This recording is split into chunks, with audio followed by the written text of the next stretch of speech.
اللهم إني أسألك علما نافعا.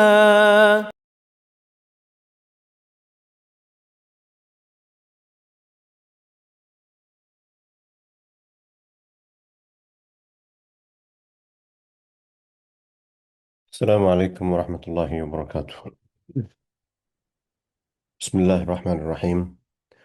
الحمد لله وكفى وسلام على عباده الذين اصطفى. أما بعد فأعوذ بالله من الشيطان الرجيم. بسم الله الرحمن الرحيم. وأقم الصلاة طرفي النهار وزلفا من الليل إن الحسنات يذهبن السيئات. আল্লাহ সুবহানাহু ওয়া তাআলার দরবারে অসংখ্য গণিত শুকরিয়া। আল্লাহ সুবহানাহু ওয়া তাআলা আমাদেরকে দারসুল হাদিসের আজকের হালাকাতে উপস্থিত হওয়ার তৌফিক দান করেছেন। আমাদের জীবনের সুলগ্ন থেকে এ পর্যন্ত যে অশেষ অনুগ্রহ, রহমত, বরকত, নিয়ামত আমাদের জীবনে দিচ্ছেন, সমস্ত সবকিছুকে আমরা সামনে রেখে আল্লাহ সুবহানাহু ওয়া তাআলার দরবারে শুকরিয়া আদায় করছি, আলহামদুলিল্লাহ। আমাদের পক্ষ থেকে অসংখ্য অগণিত দুরূদ ও সালাম আমাদের প্রিয় নবী মুহাম্মদ সাল্লাল্লাহু আলাইহি ওয়াসাল্লামের প্রতি আমরা সবাই পড়ি, আল্লাহুম্মা সাল্লি আলা মুহাম্মদ, এবং তার সকল সাহাবায়ে কেরাম, পরিবার পরিজনের প্রতি। আমরা গত হালাকাতে 436 নম্বর হাদিস পর্যন্ত পড়েছিলাম। আজকে আমরা ইনশাআল্লাহ আল্লাহ তাআলা তৌফিক দিলে 437 নম্বর হাদিস থেকে কথা শুরু করব। আমাদের যে অধ্যায়টা চলতেছে, এই যে এখানে বইয়ের মধ্যে লেখা আছে বাবুন ফির রাজা, আল্লাহর প্রতি সুধারণা রাখার পরিচ্ছেদ, আল্লাহর প্রতি প্রত্যাশা রাখা। আল্লাহর প্রতি আমাদের প্রত্যাশা কেমন হওয়া উচিত, এই সংক্রান্ত বিষয়ে রাসূল সাল্লাল্লাহু আলাইহি ওয়াসাল্লাম আমাদেরকে যে দিক নির্দেশনাগুলো দিয়েছেন, এই দিক নির্দেশনাগুলোর উপরে আমাদের আজকের আলোচ্য বিষয়ের একটা অংশ আর কি। 437 নম্বর হাদিস বর্ণনা করছেন আবু মুসা রাদিয়াল্লাহু আনহু। وعن أبي موسى رضي الله عنه عن النبي صلى الله عليه وسلم. আবু মুসা রাদিয়াল্লাহু আনহু আল্লাহ রাসূল থেকে বলছেন, ইন্নাল্লাহা তাআলা ইয়াবসুতু ইয়াদাহু বিল-লাইল। ইন্নাল্লাহা, নিশ্চয় আল্লাহ তাআলা, ইয়াবসুতু প্রসারিত করেন, ইয়াদাহু তার হাতকে, বিল-লাইলি রাতে। আল্লাহ তাআলা তার হাতকে রাতে প্রসারিত করেন, তার মানে কি আল্লাহ তাআলার হাত আছে? তো আল্লাহ তাআলার হাত আছে কি নাই এটা আল্লাহ তাআলা ভালো জানেন। এখানে এটা মেটাফরিক করতে ব্যবহৃত হচ্ছে আর কি। এখন আল্লাহর হাতকে যদি আমাদের হাতের মতো চিন্তা করি, যে আল্লাহর হাত মনে হয় আমাদের হাতের মতো, আমাদের হাত যেরকম আমাদের ডানা থেকে নিয়ে আমাদের শোল্ডার থেকে নিয়ে একটা লম্বা শেপের মতো নেমে গেছে, মাঝখানে ব্যান্ড করা যায়, হাতের শুরুতে আবার আঙ্গুল আছে 5টা, সেগুলোকেও ব্যান্ড করা যায়। এই টাইপের, এইভাবে যদি কেউ চিন্তা করেন যে আল্লাহর হাত মনে হয় এরকম, তাইলে এটা ঈমান ভঙ্গের কারণ। এটা ঈমান ভঙ্গের কারণ, শিরিক হয়ে যাবে। কারণ আল্লাহ সুবহানাহু ওয়া তাআলার সমকক্ষ তার বা তার উদাহরণ সাদৃশ্য কোনো কিছুই এক্সিস্ট করে না। আল্লাহ তাআলা বলেছেন, ওয়ালাম ইয়াকুল লাহু কুফুয়ান আহাদ, কেউ তার সমতায় নেই, তার মতো কেউ নেই। তো লা মিসলা লাহু ওয়ালা মাসিলা লাহ, তিনি কারো মতো নন, কেউ তার মতো নয়। তো সেই জন্য এখানে যে বলা হইলো আল্লাহ তাআলার হাত প্রসারিত করেন, তো এটা মূলত হচ্ছে কিভাবে আল্লাহ তাআলার হাত আছে কিনা এটা আল্লাহ তাআলা ভালো জানেন। তো এখানে আল্লাহ তাআলা সম্পর্কে রাসূল সাল্লাল্লাহু আলাইহি ওয়াসাল্লাম বলেছেন, সেই হিসেবে আমরা বলছি এবং মেটাফরি করতে এটা নিচ্ছি আর কি, যে আল্লাহ সুবহানাহু ওয়া তাআলা তার হাতকে রাতে প্রসারিত করেন। লিয়াতুবা মুসিউন নাহার, কি জন্য প্রসারিত করেন? যে দিনের বেলায় যারা যারা গুনাহ করছে, এই গুনাহগাররা আল্লাহ তাআলার কাছে যাতে তওবা করতে পারে, তাদেরকে যাতে ক্ষমা করে দেওয়া হয়, মাফ করে দেওয়া হয়, সেজন্য আল্লাহ তাআলা রাতে তার হাতকে প্রসারিত করেন দিনে গুনাহ করা মানুষদেরকে ক্ষমা করার জন্য। ওয়ায়াবসুতু ইয়াদাহু বিন নাহার, ওয়ায়াবসুতু, এবং তিনি প্রসারিত করেন, ইয়াদাহু তার হাতকে, বিন নাহার দিনে, লিয়াতুবা মুসিউল লাইল, যাতে করে যারা রাতে গুনাহ করেছে এদেরকে ক্ষমা করার জন্য। সুবহানাল্লাহ। তো আল্লাহ সুবহানাহু ওয়া তাআলা রাতে হাত প্রসারিত করেন দিনে যারা গুনাহ করেছে, তারা যাতে তওবা করে নেয় এজন্য। আবার আহ, রাতে হাত প্রসারিত করেন দিনের জন্য, আর দিনে প্রসারিত করেন রাতের জন্য। সুবহানাল্লাহ। তাহলে আবার আমরা হাদিসটা দেখি, যে ইন্নাল্লাহ তাআলা, নিশ্চয় আল্লাহ তাআলা, ইয়াবসুতু ইয়াদাহু বিল-লাইল, তিনি তার হাতকে রাতে প্রসারিত করেন ইয়াতুবা মুসি উন্নাহার, যাতে করে দিনে যারা গুনাহ করেছে এরা যাতে তওবা করে নেয়। ওয়াবসুতু ইয়াদাহু বিন নাহার, এবং তিনি তার হাতকে দিনের বেলায় প্রসারিত করেন ইয়াতুবা মুসি উল্লাইল, যাতে করে রাতে গুনাহ করা মানুষরা যাতে তওবা করে নেয়। হাত্তা তাতলু আশ-শামসু মিন মাগরিবিহা, হাত্তা, এবং এই যে পলিসি যেটা, এই পলিসিটা কতক্ষণ পর্যন্ত কন্টিনিউ থাকবে? এই পলিসিটা ততক্ষণ পর্যন্ত কন্টিনিউ থাকবে যতক্ষণ পর্যন্ত সূর্য পশ্চিম দিকে উদিত হচ্ছে। হাত্তা তাতলু আশ-শামসু, এটা কন্টিনিউ হবে until the sun is rising মিন মাগরিবিহা, ফ্রম দ্য ওয়েস্ট।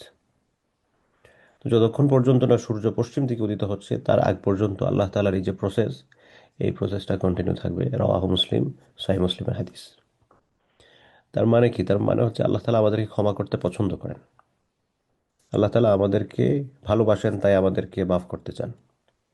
আর নাইলে আমরা জিন্দগিতে যে পরিমাণ অপরাধ করেছি, আমাদেরকে তো ঝাড়ু পেটা করে, জুতা পেটা করে আমাদেরকে উম, বিদায় করে দেওয়া উচিত ছিল তার দরবার থেকে। কিন্তু সেটা না করে আল্লাহ সুবহানাহু ওয়া তাআলা আমাদেরকে এতটাই ভালোবাসেন যে তিনি আমাদেরকে বলছেন, রাতে গুনাহ করছো, ঠিক আছে, আমি দিনে হাত প্রসারিত করছি, তওবা করো। দিনে গুনাহ করছো, ঠিক আছে, আমি রাতে হাত প্রসারিত করছি, তওবা করো। এরপরেও আল্লাহ সুবহানাহু ওয়া তাআলার প্রতি আমাদের কেয়ারটা যদি জাগ্রত না হয় যে তিনি আমাদেরকে কি পরিমাণ ভালোবাসেন।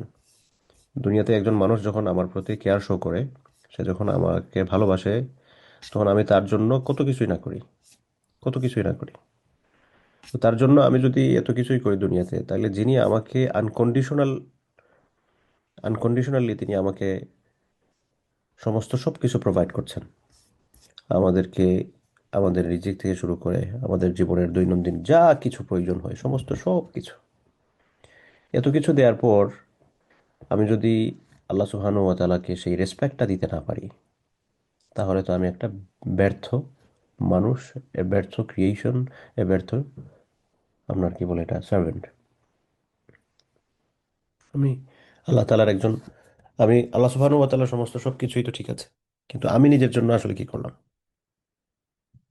যিনি আমার জন্য এত কিছু করছেন।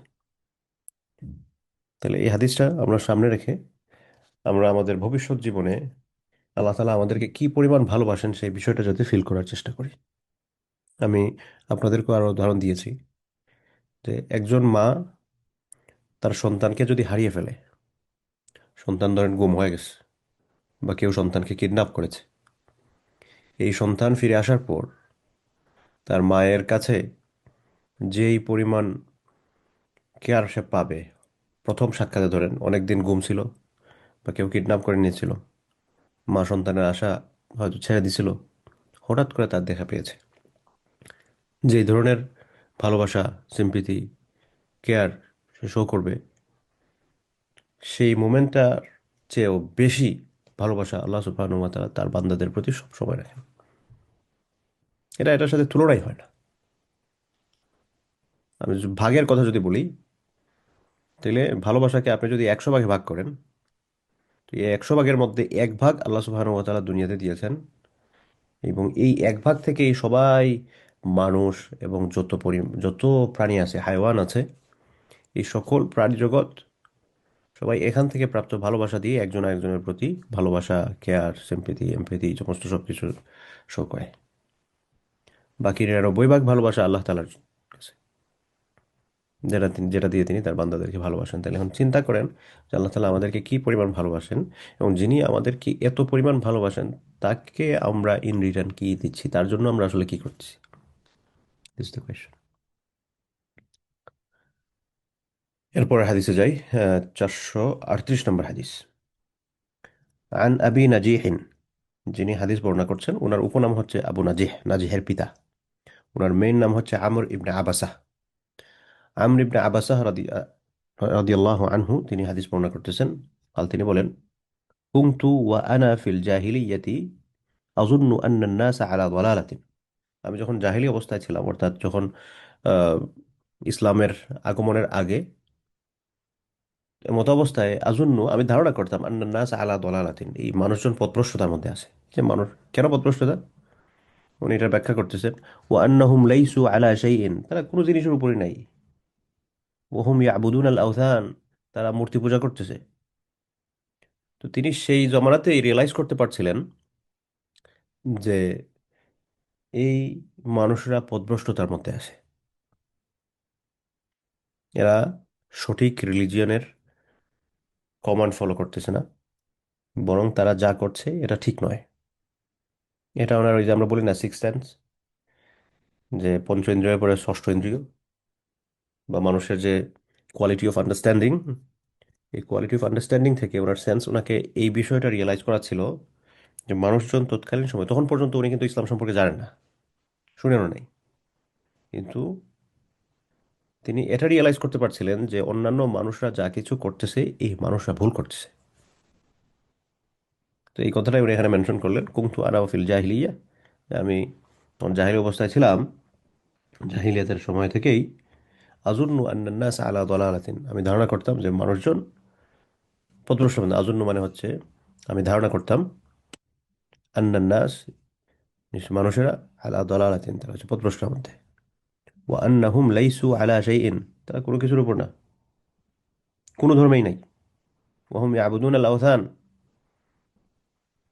দে আর ওয়ার্শিপিং আইডলস। ফাসামিআতু বিরাজুলিন বিমাক্কাতা, এমত অবস্থায় আমি শুনলাম বিরাজুলিন একজন মানুষ সম্পর্কে, একজন ব্যক্তি সম্পর্কে, বিমাক্কাতা মক্কার একজন ব্যক্তি সম্পর্কে আমি জানতে পারলাম।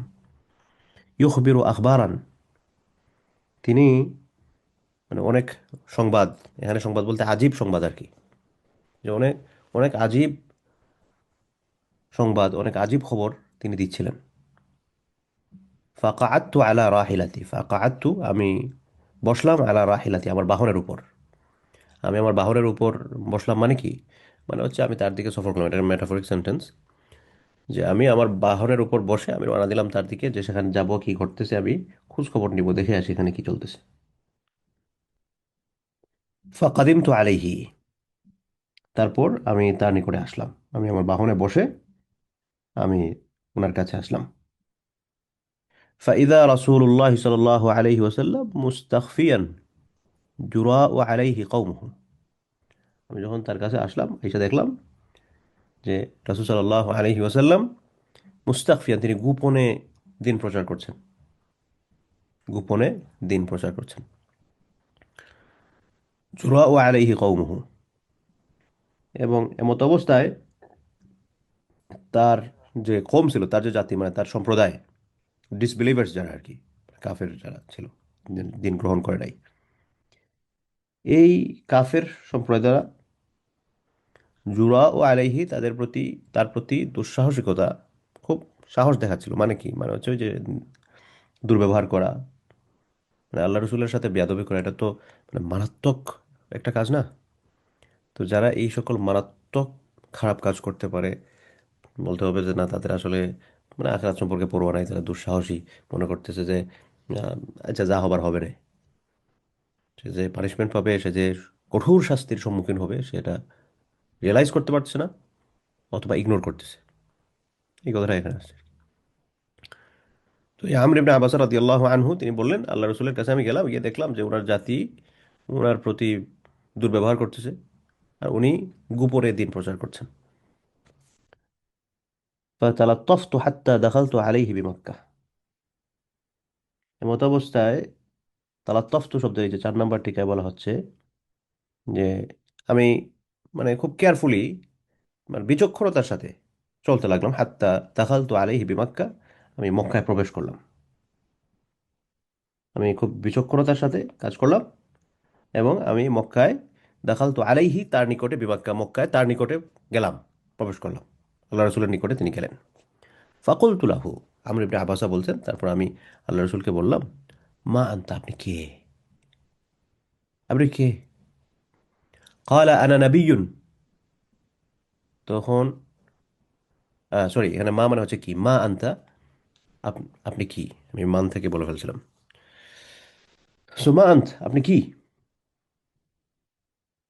ক্বালা আনা নাবিয়্যুন, বললেন যে আমি নবী। কুলতু ওয়া মা নাবিয়্যুন, আমি জিজ্ঞেস করলাম নবী কি জিনিস। কাল, আল্লাহ রসুল পরিচয় দিচ্ছেন নবী কি জিনিস, যে আরসালানিল্লাহ, আরসালানি আল্লাহ, আল্লাহ সুবহানাহু ওয়া তাআলা আমাকে পাঠাইছেন। তারপর আমর ইবনে আবাসা বলতেছেন, ওয়া বি আইয়ি শাইইন আরসালাকা। ঠিক আছে, আল্লাহ তাআলা আপনাকে পাঠাইছেন, কি দিয়ে পাঠাইছেন? আরসালানি বিসিলাতিল আরহাম। তিনি আমাকে যে কয়েকটা বিষয় দিয়ে পাঠাইছেন তার মধ্যে 1 নম্বর বিষয় হচ্ছে আত্মীয়তার সম্পর্ক রক্ষা করা। My dear sisters specially, is a very important thing for us. সম্মানিত বোনেরা, এই বিষয়টা খুবই গুরুত্বপূর্ণ। আমরা হয়তো অনেকেই আত্মীয়তার সম্পর্ক রক্ষা করার গুরুত্বটা বুঝি না। এরকম অহরহ মানুষ পাওয়া যায়, ভাই ভাই কথা বলে না, ভাই বোন কথা বলে না, চাচা ভাতিজা কথা বলে না, আত্মীয়তার সম্পর্ক অমুক অমুকের মধ্যে কথা বলে না, 2 টাকার সম্পদের জন্য। যে 2 টাকার সম্পদ সে চোখ মুজে ফেললে আরেকজন মারামারি করবে নিয়ে যাওয়ার জন্য, সেই সম্পদের জন্য সে হচ্ছে আজকে তার ভাইয়ের সাথে কথা বলছে না, অথবা তার চাচার সাথে কথা বলছে না, অথবা তার বোনের সাথে কথা বলছে না। আত্মীয়তার সম্পর্ক রক্ষা করা অনেক বড় বিষয়, অনেক বড় বিষয়। আল্লাহ রসুল বলেছেন, লা ইয়াদখুলুল জান্নাতা কাতি', আত্মীয়তার সম্পর্ক বিচ্ছিন্নকারী ব্যক্তি জান্নাতে যাবে না। অনেক বড় বিষয়।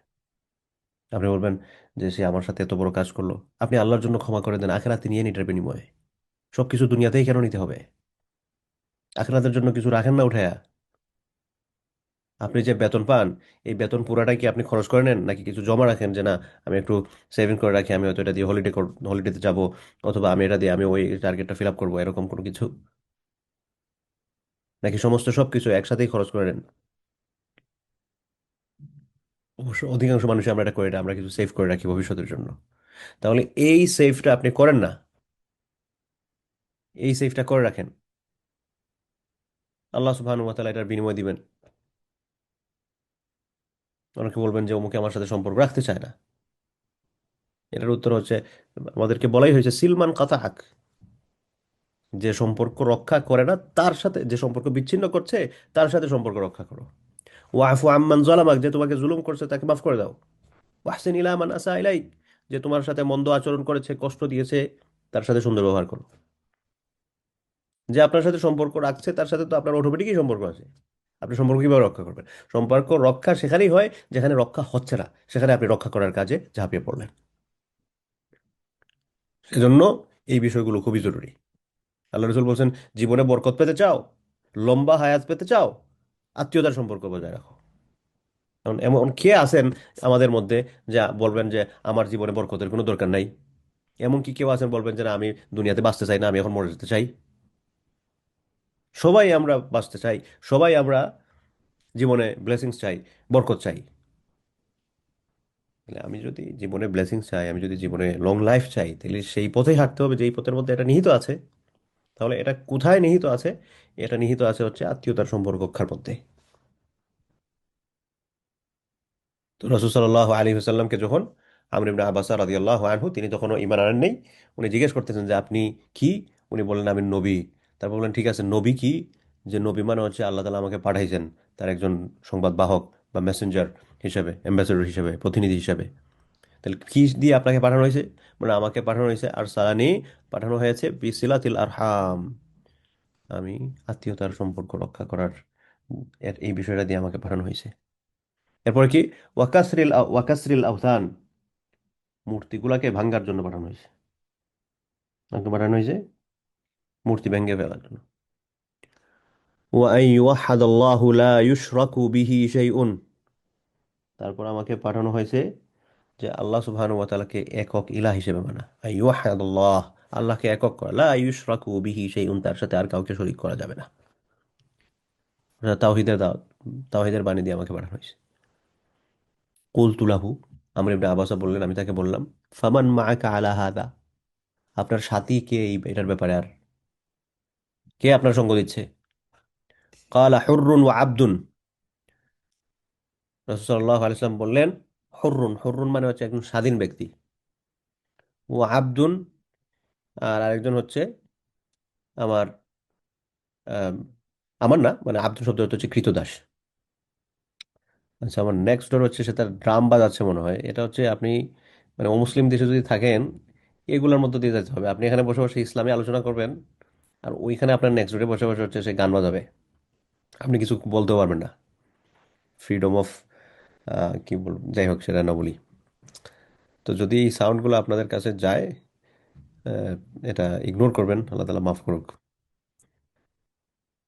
হ্যাঁ, যাই হোক, যেটা বলছিলাম যে ফামান মাআকা আলা হাদা, আমর ইবনে আবাস রাদিয়াল্লাহু আনহু উনি বললেন যে আল্লাহ রাসূল,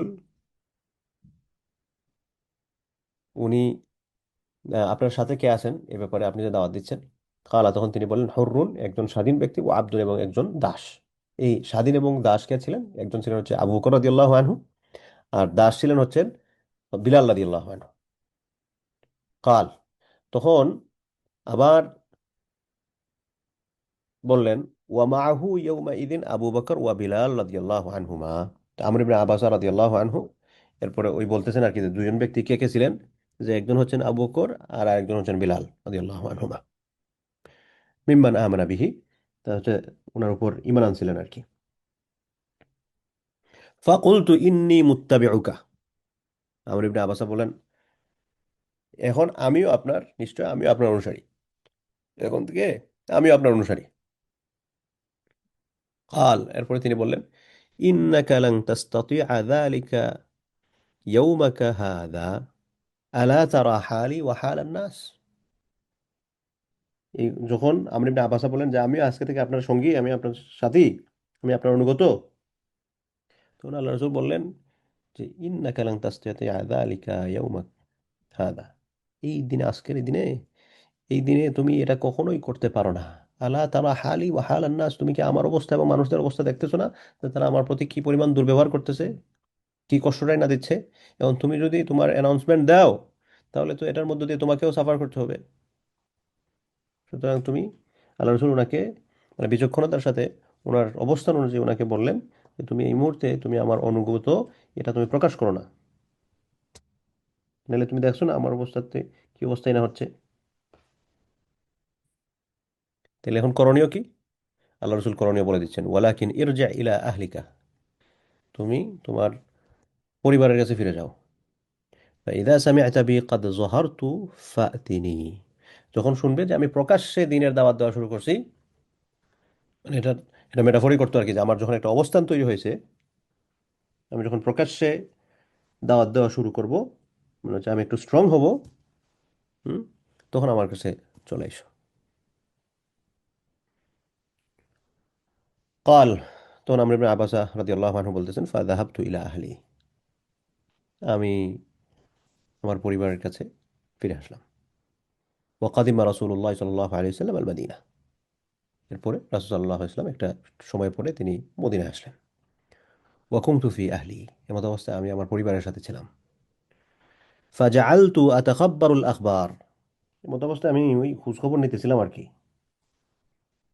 যে নবী করিম সাল্লাল্লাহু আলাইহি ওয়াসাল্লাম যে মদিনায় আসছেন, তখন আমি ওই খোঁজ খবর নিচ্ছিলাম যে আল্লাহ রসুল কি মদিনায় গেছেন, কিভাবে কি আমি যাব, এই চিন্তা আর কি। ও আসআলুন নাস, আমি মানুষদেরকে জিজ্ঞেস করছিলাম। হিনা কাদিমা আল মাদিনাতা হাত্তা কাদিমা নাফারুম মিন আহলি আল মাদিনা, তো আমি জিজ্ঞেস করতে করতে মত অবস্থায় আমার পরিবারেরই একজনকে পেয়ে গেলাম, যে যিনি মদিনায় আসছেন, মদিনায় তার কাছে, উনি মদিনায় আসছেন, ওনার কাছে মদিনার খোঁজ খবর সমস্ত সবকিছু বিদ্যমান। ফাকুলতু, তখন আমি জিজ্ঞেস করলাম মা ফাআলা হাদা আর-রাজুলু আল্লাযী কাদিমা আল মাদিনাতা, ওই যে একজন ব্যক্তি মদিনায় আসছেন না, উনি কি করতেছেন আজকাল? ফাকালু, তখন তারা বলল, কারা? ওই যে ওনার আত্মীয় যারা আর কি। আন্নাসু ইলাইহি সিরাউন, মানুষজন ওনার কাছে দল বেঁধে গ্রুপে গ্রুপে ধাবমান। সিরাউন মানে হচ্ছে 2 নম্বর টিকা, এখানে বলা হচ্ছে যে মুসরিউন লিদ্দুখুল ফি দীনিহি, মানুষজন খুব দ্রুততার সাথে তার দিনের মধ্যে প্রবেশ করতেছে। তো আমি ইবনে আব্বাস বলেন, আমি আল্লাহ রসুল সম্পর্কে খোঁজ খবর নিচ্ছিলাম, তো আমি পরিবারের একজনকে যখন পাইলাম যিনি মদিনায় আসছেন, ওনাকে জিজ্ঞেস করলাম যে কি খবর, একজন লোক আসছেন না মদিনায়, ওনার অবস্থা কি? তো বললেন যে মানুষজন দলে দলে তার দিনে প্রবেশ করতেছেন দ্রুততার সাথে, মানুষজন তার দিকে ধাবমান। ওয়াকাদ আরাদা কওমুহু কাতলাহু, তার জাতি তাকে হত্যা করতে চেয়েছিল, ফালাম ইয়াস্তাতিউ যালিকা, তারা সেটা করতে পারে নাই। এই কথা শুনে ফাকাদিমতুল মাদিনা, আমি মদিনায় আসলাম।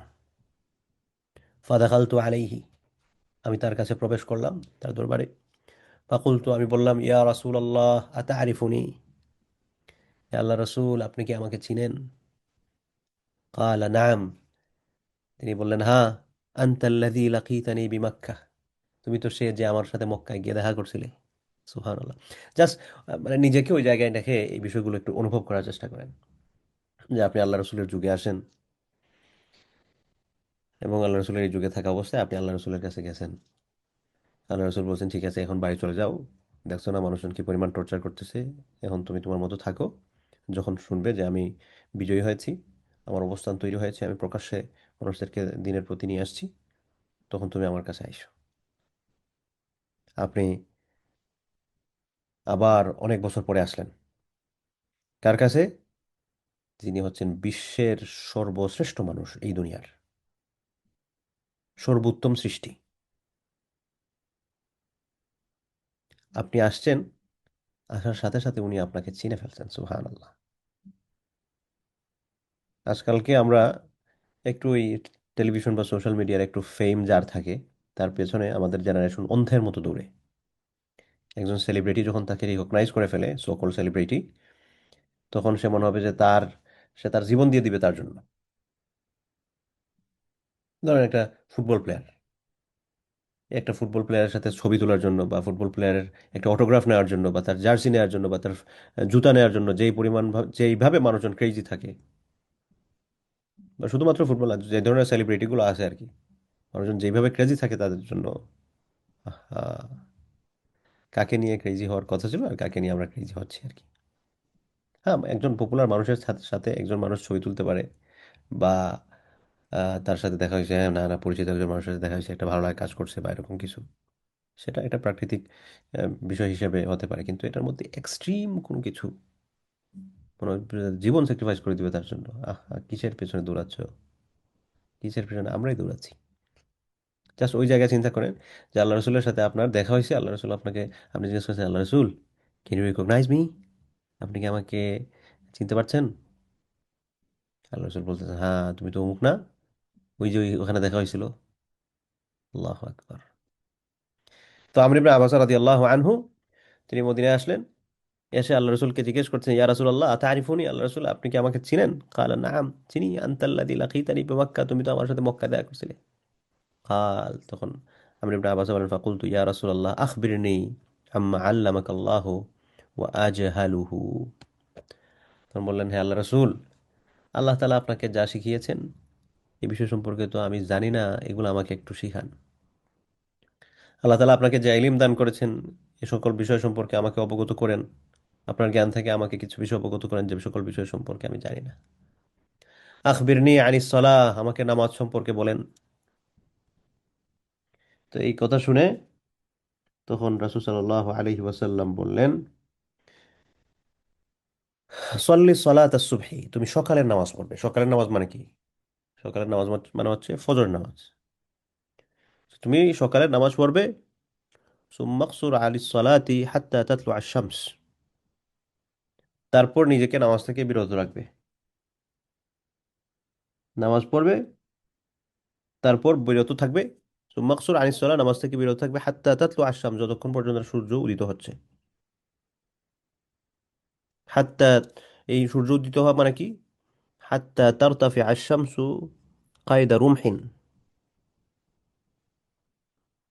যতক্ষণ পর্যন্ত না এই সূর্য, কায়দা রুমহ, কায়দুন মানে হচ্ছে পরিমাণ, রুমহন, রুমহন মানে হচ্ছে যে বল্লম আছে না, বর্ষা বল্লম আমরা বলে থাকি, এক বল্লম পরিমাণ, মানে ওই যে নামাজের হারাম সময় যেটা আর কি। কেন?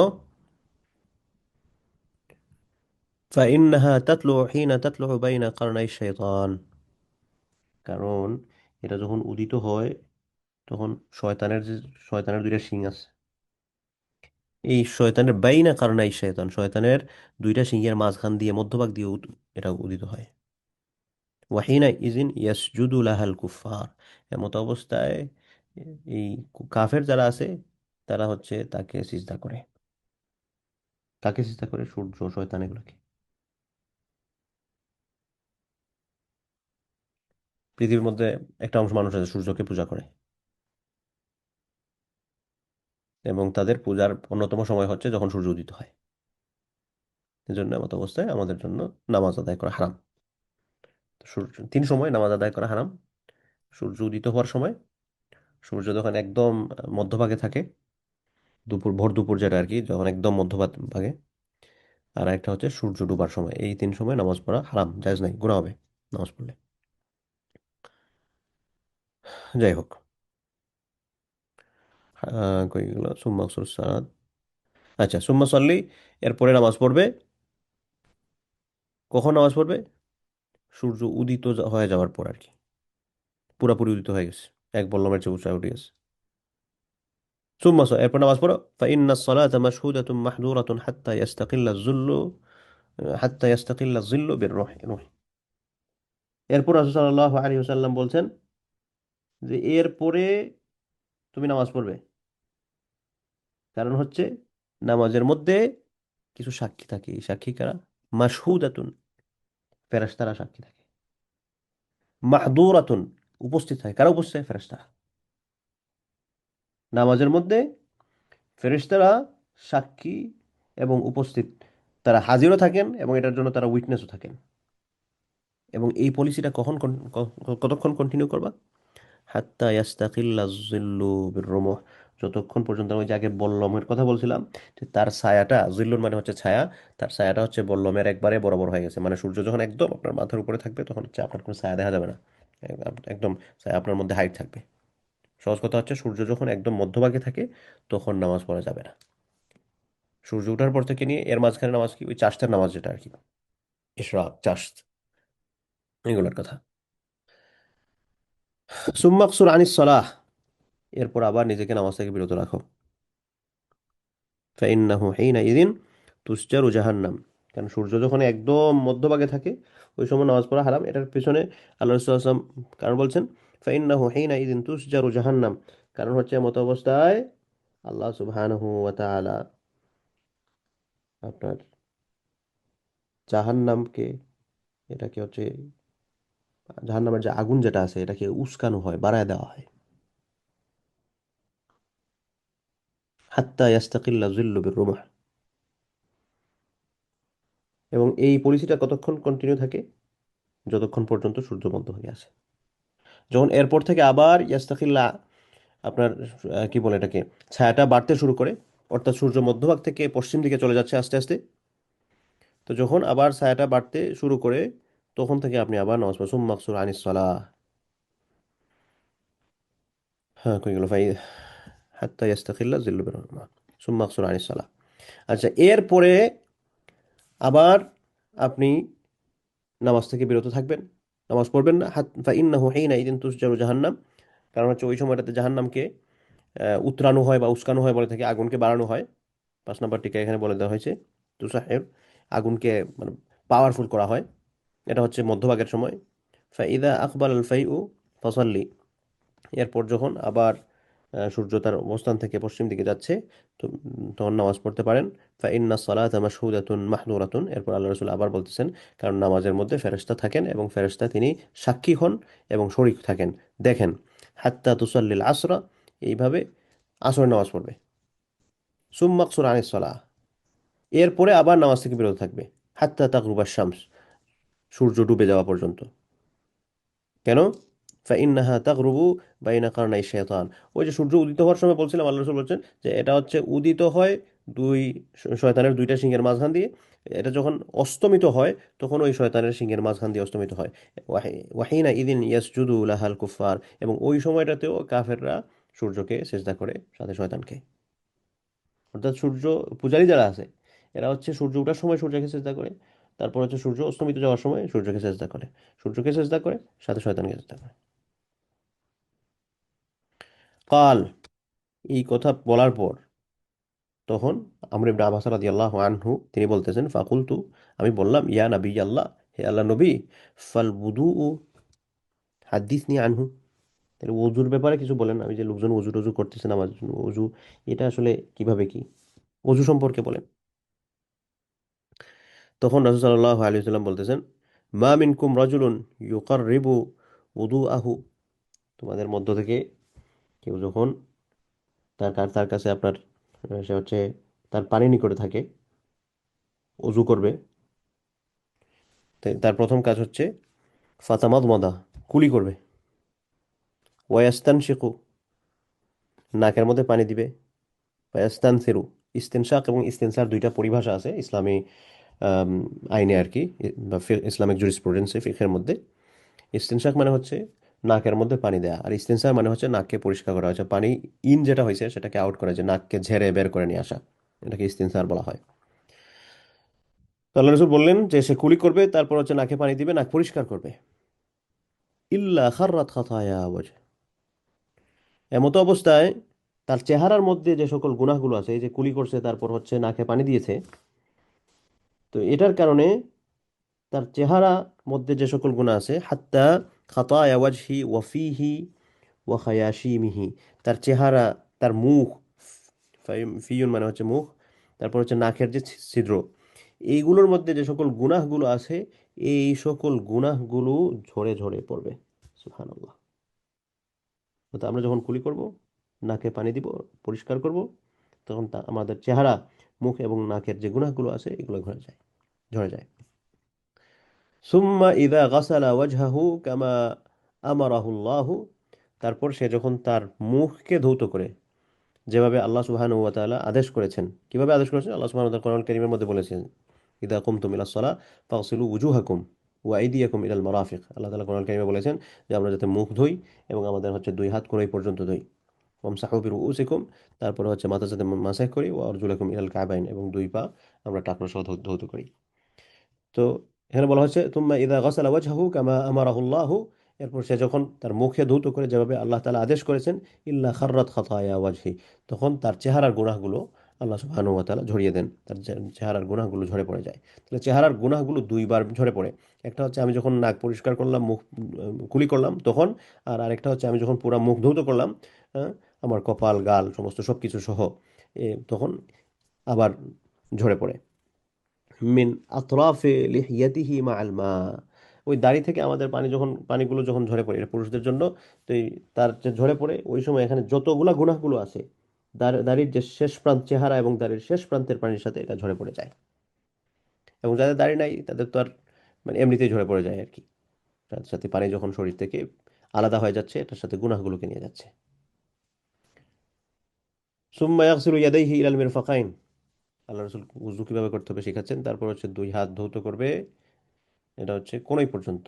ইল্লা খাররাত খাতায়া ইয়াদাইহি মিন আনামিলিহি মাআল মা, তখন তার যে দুই হাতের গুনাহগুলো আছে, এই দুই হাতের গুনাহগুলো, আমাদের যে আঙ্গুলগুলো আছে, এই আঙ্গুলগুলোর পানির সাথে, মানে আঙ্গুল থেকে পানি বিচ্ছিন্ন হয়ে যাচ্ছে, এটার সাথে সাথে পুরা হাতের কোনই পর্যন্ত সমস্ত সবকিছু গুনাহগুলো এখান থেকে ঝরে পড়ে যাচ্ছে। সুবহানাল্লাহ, সুবহানাল্লাহ।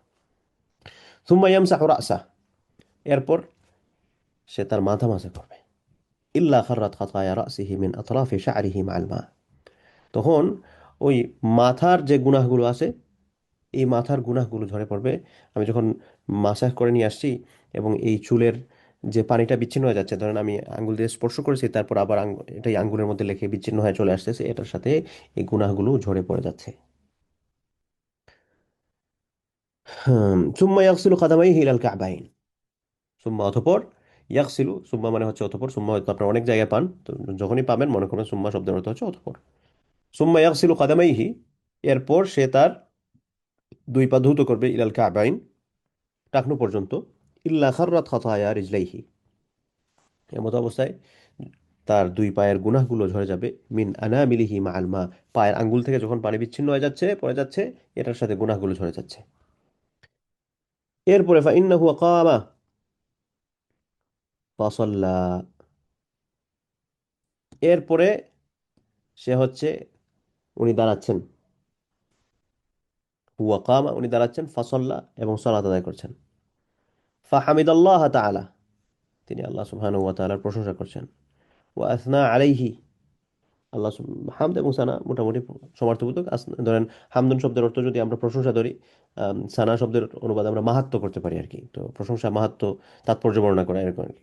হামিদ আল্লাহ তাআলা, তারপর সে আল্লাহর প্রশংসা করে। ওয়া আসনা আলাইহি, এবং তার অনুগ্রহ, তার মাহাত্ম্য বর্ণনা করে। ওয়া মাজ্জাদাহু, এবং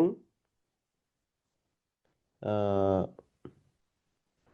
আপনার তার যে অবস্থান, যোগ্যতা, এগুলা যখন আল্লাহ সুবহানাহু ওয়া তাআলার বর্ণনা করা হয়, বিল্লাযী হুয়া লাহু আহলুন ওয়া ফাররাকা কলবাহু লিল্লাহি তাআলা, এমত অবস্থায় আহ, আমরা যখন আমাদের অন্তরকে একদম ফাররাকা, মানে হচ্ছে আমরা বলি না যে ফেরাক করে ফেলা, মানে একদম খালি করে ফেলা, এখানে আল্লাহ ছাড়া আর কেউ নাই, আমার ফুল অ্যাটেনশন আল্লাহ সুবহানাহু ওয়া তাআলার প্রতি, ইল্লা ইনসারাফা মিন খাতিআতিহি কাহাইআতিহি ইয়াওমা ওয়ালাদাতহু উম্মুহু, এমত অবস্থায় সে ওই দিনকার মতো পাপমুক্ত হয়ে যায় যেই দিন তার মা তাকে দুনিয়াতে জন্ম দিয়েছিলেন।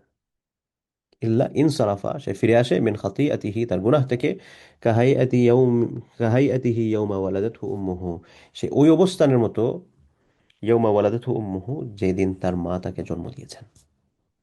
অর্থাৎ একটা সন্তান যখন জন্ম লাভ করে, এই সন্তানের যেরকম কোনো প্রকার কোনো গুনাহ থাকে না, ওই ব্যক্তির মতো সে ফিরে আসে। এখানে যেহেতু ইল্লা আছে, তাহলে এই শব্দটা ইন হবে।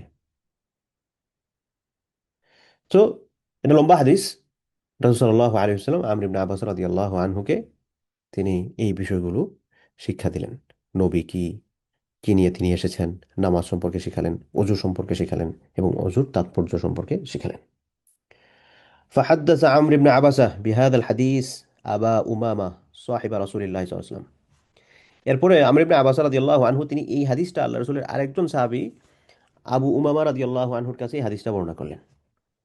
ফাকাল লাহু আবু উমামা, এই হাদিসটা শুনে আবু উমামা আমর ইবনে আবাসাকে বলতেছেন, ইয়া আমর ইবনে আবাসা, হে আমর ইবনে আবাসা, উনজুর মা তাকুল, তুমি যা বলতেছো এটার দিকে তুমি তাকাইছো, মানে do you know what you are saying, তুমি কি বলতেছো এটা কি তুমি বুঝতে পারছো, তুমি কি জানো তুমি কি বলতেছো, যে এইভাবে গুনাহগুলো ঝরে পড়বে। ফি মাকামিন ওয়াহিদিন ইয়াতি হাদা রাজুল, আপনি যেটা বলতেছেন এটা কি আপনি ভেবে বলছেন, একজন মানুষ অজু করলেই ওই ব্যক্তি কি এই মর্যাদাটা দেওয়া হবে, ফি মাকামিন ওয়াহিদিন ইউতা হাদা রাজুল। ফাকাল উমর, সরি ফাকাল আমরুন, এরপরে আমর ইবনে আবাসা বললেন, ইয়া আবা উমামা লাকাদ কাবিরাত সিন্নি, হে আবু উমামা আমি বৃদ্ধ হয়ে গেছি, ওয়ারাক্কা আজমি, আমার হাড়গুলো দুর্বল হয়ে গেছে, ওয়াক্তারাবা আজালি, আমার সময় শেষ হয়ে যাচ্ছে, আমি মৃত্যুর নিকটবর্তী হচ্ছি, ওয়ামা বি হাজাতুন আন আকযিবা আলা আল্লাহি তাআলা ওয়ালা আলা রাসূলিল্লাহি সাল্লাল্লাহু আলাইহি ওয়াসাল্লাম, আমার কি দরকার আছে আমি আল্লাহ এবং তার রাসূলের প্রতি মিথ্যা আরোপ করব। হ্যাঁ, লাউ লাম আসমা'হু মিন রাসূলিল্লাহি সাল্লাল্লাহু আলাইহি ওয়াসাল্লাম ইল্লা মাররাতান আও মাররাতাইনি আও থালাথান, যদি আমি এটি রাসূল সাল্লাল্লাহু আলাইহি ওয়াসাল্লামের কাছ থেকে একবার, দুইবার, তিনবার, হাত্তা আদ্দা সাবআ মাররাতিন, এরপর সাত সংখ্যার কথা বলেছেন, অর্থাৎ সাতবার যদি, একবার, দুইবার, তিনবার থেকে নিয়ে সাতবার যদি না শুনতাম, মা হাদ্দাসতু আবাদাম বিহি, তাহলে কখনো আমি এটা বর্ণনা করতাম না। ওয়ালাকিন ওয়ালাকিন্নী সামি'তুহু আকসারু মিন যালিকা, তো আমি এর চেয়েও বেশি শুনছি। অর্থাৎ এই যে তাৎপর্যের হাদিস, আবু উমামা রাদিয়াল্লাহু আনহু তিনি বলতেছিলেন যে আমর ইবনে আবাসা, তুমি কি বলতেছো, নাকি বুঝে বলতেছো এই উযু করার কারণে এত মর্যাদা। তখন তিনি বলেন, আমার কি দরকার লাগছে আল্লাহ এবং তার রাসূলের প্রতি আমি অপবাদ অপবাদ দিব, যারা সেটা বলেন, যারা, তারা যদি এটা না বলে আমি কেন বলতে যাবো। আমি যদি একবার, দুইবার, তিনবার থেকে সাতবার এটা যদি না শুনতাম, তাহলে আমি এটা বলতাম না। আমি এর চেয়েও বেশি শুনছি, অর্থাৎ এনশিওর করছেন আর কি। দেখেন এটা হচ্ছে কি পরিমাণ তাৎপর্য আল্লাহ সুবহানাহু ওয়া তাআলা ওজুর মধ্যে নিহিত করেছেন। সেজন্য যখনই আমরা উজু করব, এই বিষয়গুলো যাতে ফিল করে উজু করার চেষ্টা করি, আমরা যাতে রিয়েলাইজ করি যে আল্লাহ সুবহানাহু ওয়া তাআলা কি পরিমাণ অনুগ্রহ এই এবাদতের মধ্যে নিহিত রেখেছেন। আমি যাতে ফিল করি যে আমার গুনাহগুলো ঝরে পড়ছে, আমি যাতে আল্লাহর প্রতি থ্যাঙ্কফুল হই। তা আল্লাহ, আপনি কেন আল্লাহ তাআলা এই সুযোগটা আমাদেরকে দিবেন বলেন তো। গুনাহ করছো, শাস্তি পাবা, তারপর মাফ হবে, আচ্ছা ঠিক আছে বুঝলাম, কিন্তু সেটা না করে বলছে ঠিক আছে গুনাহ হয়ে গেছে, এখন অজু করলে ক্ষমা হইতে, সুবহানাল্লাহ। তবে হ্যাঁ, এগুলো কিন্তু কবিরা গুনার ব্যাপারে না, সগীরা গুনাহ। হুম। এরপরে 439 নম্বর হাদিস, আন আবি মুসা আল আশআরী রাদিয়াল্লাহু আনহু, আবু মুসা আশআরী রাদিয়াল্লাহু আনহু বেশ প্রসিদ্ধ সাহাবী ছিলেন, আপনারা অনেকেই নাম শুনছেন, তার থেকে বর্ণিত। আনিন নবী সাল্লাল্লাহু আলাইহি ওয়াসাল্লাম, নবী করিম সাল্লাল্লাহু আলাইহি ওয়াসাল্লাম থেকে বর্ণনা করছেন, ইদা আরাদাল্লাহু তাআলা রাহমাতা উম্মাতিন, আল্লাহ তাআলা যখন কোনো জাতির প্রতি রহমত বা অনুগ্রহ করার, কোনো জাতিকে অনুগ্রহ করার ইচ্ছা করেন, কাবিদা নাবিয়াহা কাবলাহা, তখন তিনি এই জাতির যিনি নবী আছেন তাকে তাদের আগে উঠায় নেন। কাবিদা মানে হচ্ছে কবজা করে নেয় আর কি, এখানে যান কবজের কথা বলা হয়েছে। কাবিদা নাবিয়াহা, এই জাতির নবীকে কবজা করে নিয়ে যান, কাবলাহা তাদের পূর্বে, এই জাতির পূর্বে নবীকে নিয়ে যান। কেন? ফাজআলাহু লাহু ফারাতান ওয়া সালাফান, যাতে করে এই নবী সেখানে গিয়ে ফারাতান ওয়া সালাফান বাইনা ইয়াদাইহা, এই নবী যাতে ওই যে সকল কওমকে তিনি রেখে আসছেন এদের জন্য অগ্রগামী, এগিয়ে যাওয়াকারী এবং হচ্ছে ব্যবস্থাপনাকারী হিসেবে যাতে রেখে দেয়। মানে হচ্ছে কি, ধরেন আহ, কেউ কোথাও যাবেন, একটা অগ্রগামী দল আগেই চলে গেছে, বা একটা বাহিনী কোথাও যাবে, অগ্রগামী দল আগেই চলে গেছে, যাতে করে বড় বাহিনী যাওয়ার আগে সেখানে গিয়ে তারা সমস্ত সবকিছু ম্যানেজ করে রাখতে পারে। আর পরবর্তীতে যারা যাবেন তাদের যাতে স্মুথ ট্রানজিশনটা হয় আর কি, খুব ইজিলি যাতে তারা সেখানে গিয়ে পৌঁছতে পারেন। সকল, সেখানে যদি কোনো অফিসিয়াল কোনো বিষয়াদি মেনটেনেন্স করার থাকে সেইগুলো যাতে আগেই মেনটেন করে রাখেন। তো এটা হচ্ছে এরকম আর কি, আল্লাহ সুবহানাহু ওয়া তাআলা যখন কোনো জাতিকে ভালোবাসেন তখন নবীকে উঠিয়ে নেন আগে, অর্থাৎ দুনিয়া থেকে নিয়ে যান। নিয়ে যাওয়ার পর তিনি ওই জাতির পক্ষ থেকে তিনি সেখানে ব্যবস্থাপকের কাজ করেন, অগ্রগামীর কাজ করেন, যে ঠিক আছে আপনি, আমরা, আমি আগে চলে আসছি, আমার উম্মতরা আসবে, তাদের জন্য যাতে কোনো ঝামেলা না হয়। সুবহানাল্লাহ। আহ ওয়াইদা আরাদা হালাকা ওয়াইদা আরাদা হালাকাতা উম্মাতিন, আর আল্লাহ রসুল যদি, সরি, আল্লাহ সুবহানাহু ওয়া তাআলা যদি কোনো জাতিকে ধ্বংস করার ইচ্ছা পোষণ করেন, আযাবাহা, তাদেরকে শাস্তি দেন, ওয়া নাবিয়্যুহা হাইয়ুন, তাদের নবীদের জীবদ্দশায়, নবীকে দুনিয়াতে থেকে না উঠিয়ে নবী দুনিয়াতে থাকা অবস্থায় ওই নবীর উম্মতকে শাস্তি দেন। ফাআহলাকাহা ওয়া হুয়া হাইয়ুন ইয়ানজুরু, তিনি এই জাতিকে নবীর জীবদ্দশায় তাদেরকে ধ্বংস করেন, যাতে করে নবী দেখতে পারেন। ফাআকাররা আইনাহু বিহালাকিহা, যাতে করে তিনি এগুলো দেখে ওনাকে যে পরিমাণ কষ্ট দেওয়া হয়েছে, এই সকল কষ্টটা থেকে মানে উনি যে চক্ষু শীতল করা যেটাকে বলা হয় আর কি, তারা যাতে, উনি যাতে এই ফিলটা নিতে পারেন, ওনার যাতে পিস অফ মাইন্ডটা, যে না ঠিক আছে এরা আমাকে কি না কষ্ট দিছে। এই না কাদ্দাবুহু, যে সময় তারা হচ্ছে তাকে মিথ্যা প্রতিপন্ন করেছে, নবীকে মিথ্যা প্রতিপন্ন করেছে, ও আসাও আমরাহু, এবং তার আদেশের লঙ্ঘন করেছে। তো এটা হচ্ছে আল্লাহ সুবহানাহু ওয়া তাআলার একটা অনুগ্রহের বার্তা, আবার হচ্ছে একটা বড় পানিশমেন্টের বার্তা। অনুগ্রহের বার্তা হচ্ছে যে আল্লাহ সুবহানাহু ওয়া তাআলা যখন কোনো জাতির প্রতি রহমত নাজিল করার ইচ্ছা করেন, কোনো জাতিকে অনুগ্রহের চাদরে আবৃত করার ইচ্ছা করেন, তখন নবীকে আগে দুনিয়া থেকে নিয়ে যান, যাতে করে নবী অগ্রগামী বা ব্যবস্থাপকের ভূমিকা পালন করতে পারেন সেখানে গিয়ে তাদের জন্য। আর যখন কোনো জাতিকে শাস্তি দেওয়ার নিয়ত করেন, তখন ওই জাতিকে নবীর জীবদ্দশায় শাস্তি দেন। নবী এটা দেখে যাতে চক্ষু শীতল করেন, রিয়েলাইজ করেন যে না, এরা যখন আমাকে মিথ্যা প্রতিপন্ন করছিল, আমার আদেশের অমান্য করছিল, আমাকে জুলুম করেছিল, নির্যাতন করেছিল, যা করেছে, তাদের সীমালঙ্ঘন যেটা করেছিল, আজকে তারপর তাদের প্রাপ্যটা তারা বুঝে পাচ্ছে। তাহলে এই অধ্যায়টা শেষ হয়ে গেল। ঠিক আছে ইনশাল্লাহ, তাহলে আজকে আমরা এতক্ষণ পর্যন্ত থাকি। এবার আপনাদের যাদের প্রশ্ন আছে হ্যান্ড রাইজ করেন একে একে, আমরা প্রশ্ন উত্তর দিয়ে তারপরে হালকা শেষ করবো ইনশাল্লাহ। তাহলে আজকে হচ্ছে আমরা 439 নম্বর হাদিস পর্যন্ত দাঁড়ালাম। 440 নম্বর হাদিস থেকে আগামী সপ্তাহে ইনশাল্লাহ বাবুন ফি ফদলির রাদা, আল্লাহ সুবহানাহু ওয়া তাআলার প্রতি প্রত্যাশা করার মাহাত্ম্য বা ফজিলত তাৎপর্য কি, এই বিষয় সম্পর্কে আমরা কথা শুরু করবো ইনশাআল্লাহ বিইজনিল্লাহি তাআলা।